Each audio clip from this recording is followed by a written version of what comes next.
ಎಲ್ರಿಗೂ ನಮಸ್ಕಾರ. ವೇದಿಕೆ ಮೇಲಿರುವಂತಹ ಗಣ್ಯರಿಗೂ ಹಾಗೂ ಪೂಜ್ಯರಿಗೂ ನನ್ನ ನಮಸ್ಕಾರಗಳು. ಹಾಗೆ ಬಿಜಾಪುರಕ್ಕೆ ನಾನು ಬರ್ತಾ ಇರೋದೇ ಮೊದಲನೇ ಬಾರಿಗೆ. ಬಂದಾಗ ಇಷ್ಟೊಂದು ದೊಡ್ಡ ಮಟ್ಟದಲ್ಲಿ ನೀವು ಪ್ರೀತಿಯನ್ನು ತೋರಿಸ್ಬೇಕಾದ್ರೆ ಮತ್ತೆ ಮತ್ತೆ ಬರಬೇಕು ಅಂತ ಅನ್ಸುತ್ತೆ. ಇದೆಲ್ಲದಕ್ಕೂ ಮುಖ್ಯ ಕಾರಣ ನಮ್ಮ ವೇದಿಕೆ ಮೇಲೆ ಆಲ್ರೆಡಿ ಕೂತಿರುವಂತಹ ಒಂದು ಸೂಪರ್ ಸೆಲೆಬ್ರಿಟಿ ಅಂತ ಹೇಳಬಹುದು, ಸನ್ಮಾನ್ಯ ಶ್ರೀ ಬಸವನಗೌಡ ಪಾಟೀಲ್ ರವರು. ಅವರ ಒಂದು ಹೆಸರು ಕೇಳಿದ ತಕ್ಷಣ ಇಷ್ಟು ಜೋರು ಸದ್ದು ಬರುತ್ತೆ ಅಂತ ಅನ್ಬೇಕಾದ್ರೆ ನಾವೆಲ್ಲರೂ ತುಂಬಾ ಪುಟ್ಟು ಏನು ಆರ್ಟಿಸ್ಟ್ ಅವ್ರ ಮುಂದೆ. ಸೊ ಅವರು ಸಂಪಾದಿಸಿರುವಷ್ಟು ಜನ ನಾವು ಸಂಪಾದಿಸೋದಕ್ಕೆ ಬಹಳ ವರ್ಷಗಳೇ ಬೇಕಾಗಬಹುದು.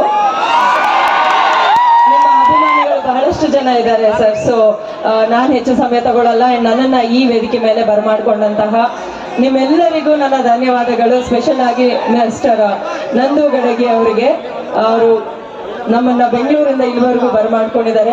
ನೀವೆಲ್ಲರೂ ಇನ್ನೊಬ್ರನ್ನ ನೋಡೋದಕ್ಕೆ ಸಿಕ್ಕಾಪಟ್ಟೆ ಎಕ್ಸೈಟ್ಮೆಂಟ್ ಅಲ್ಲಿ ಬಂದಿದ್ದೀರಿ. ನಾನು ನಿದ್ದೆ ಮಾಡದೆ ಬಂದಿದ್ದೀನಿ. ಅದು ಯಾರು ಅಂತಂದ್ರೆ ನಮ್ಮ ವಸಿಷ್ಠ ಎನ್ ಸಿಂಹರವರು, ಅವರ ದೊಡ್ಡ ಅಭಿಮಾನಿ ನಾನು.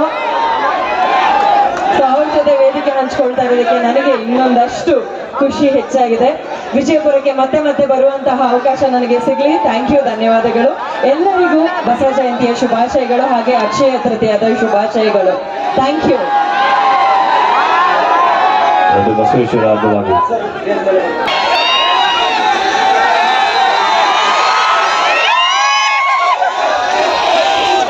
ನಮಸ್ಕಾರ. ಬಿಜಾಪುರ ಹೇಗಿದ್ದೀರಿ? ಬಿಜಾಪುರ ನನಗೆ ಬಹಳ ಹಳೇದು. ವಿಜಯಪುರ ಅನ್ನೋದು ಇನ್ನೂ ಅಭ್ಯಾಸ ಆಗಿಲ್ಲ, ಅದಕ್ಕೆ ಬಿಜಾಪುರ ಅಂತ ಹೇಳ್ತೇನೆ. ಮೊದಲನೇದಾಗಿ ಇಲ್ಲಿ ಎಲ್ರಿಗೂ ಜಗಜ್ಯೋತಿ ಬಸವೇಶ್ವರ ಜಯಂತಿಯ ಶುಭಾಶಯಗಳು. ಬಹುತೇಕ ಒಂದು ಆಗ್ಲೇ ಬೋರ್ಡಲ್ಲಿ ನೋಡಿದೆ, ನಂಬರ್ 892 ವರ್ಷದ ಜಯಂತಿ ಅಂತ ಇದು. ಹತ್ತತ್ರ 1000 ವರ್ಷ ಆಗ್ತಾ ಬಂದ್ರು ಒಬ್ಬ ವ್ಯಕ್ತಿಯ ಆದರ್ಶ ಇಷ್ಟು ವರ್ಷಗಳಾದ್ರು, ಇಷ್ಟು ಶತಮಾನಗಳು ಕಳೆದ್ರು ಕೂಡ ಇನ್ನೂ ಉಳಿದು ನಮ್ಮನ್ನು ಎಲ್ರಿಗೂ ಇನ್ನೂ ಕಾಡ್ತಿದೆ. ಅದು ಇವತ್ತಿಗೂ ಸಲ್ಲುತ್ತೆ. ಇವತ್ತಿಗೂ ಅದನ್ನ ನಾವು ಅನುಸರಿಸಬಹುದು, ಅನುಸರಿಸಬೇಕಾದಂತ ವಿಷಯಗಳನ್ನ ಅವ್ರು ಅಮಲು ಮಾಡಬೇಕು. ಸೊ ಆದ್ರೆ ಈಗ ಭಕ್ತರಲ್ಲಿ ದೇವ್ರ ಕಾಣು, ಎಷ್ಟು ಸರಳವಾದ ಮಾತು.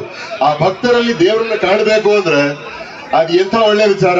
ಆ ತರದ ಕಾಯಕವೇ ಕೈಲಾಸ ಅಂತಕ್ಕಂಥ ಮಾತುಗಳನ್ನ ನಾವೆಲ್ಲ ಅನುಸರಿಸ್ತಾ ಬಾಳ್ಬೇಕು. ಇದೇ ನಿಟ್ಟಲ್ಲಿ ನಡೆದಿರ್ತಕ್ಕಂಥ ಒಬ್ಬ ಶ್ರೇಷ್ಠ ವ್ಯಕ್ತಿ ಇಲ್ಲಿ ನಮ್ಮ ವೇದಿಕೆ ಮೇಲೆ ಕೂತಿದ್ದಾರೆ. ನಾನು ಅವ್ರಿಗೆ ಸಿಕ್ಕ ತಕ್ಷಣ ಹೇಳಿದೆ,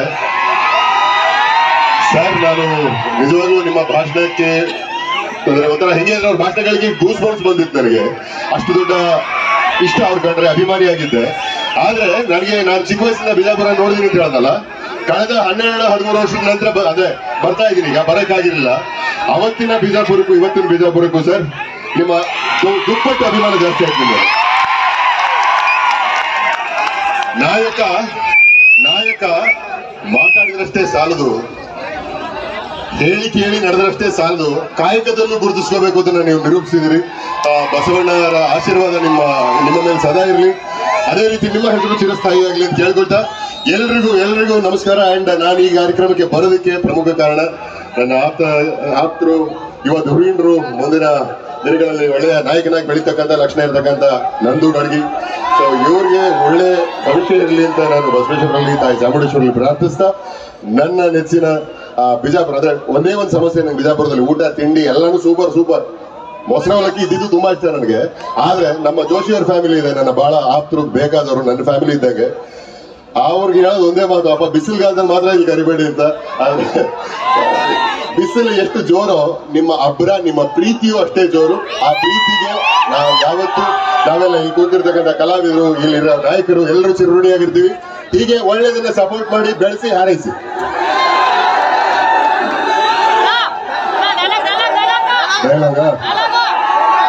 ಮುಂದೆ ನನ್ನ ನೆಕ್ಸ್ಟ್ ತಲವಾರ್ಪೇಟೆ ಸಿನಿಮಾ ಬರುತ್ತೆ. ಆ ಸಿನಿಮಾದ ಒಂದು ಡೈಲಾಗು ನಿಮಗೋಸ್ಕರ.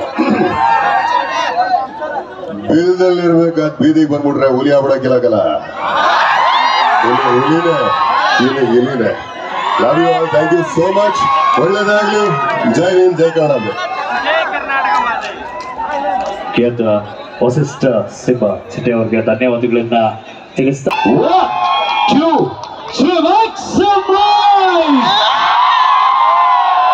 ಇನ್ನು ಕೇಳಿಸ್ತಿಲ್ಲ, ಇನ್ನು ಸೌಂಡ್ ಬರಬೇಕು.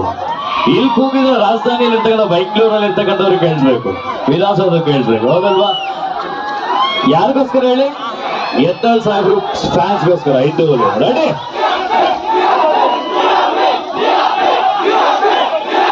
BRP. Make some noise once again, Vijayapura! Thank you.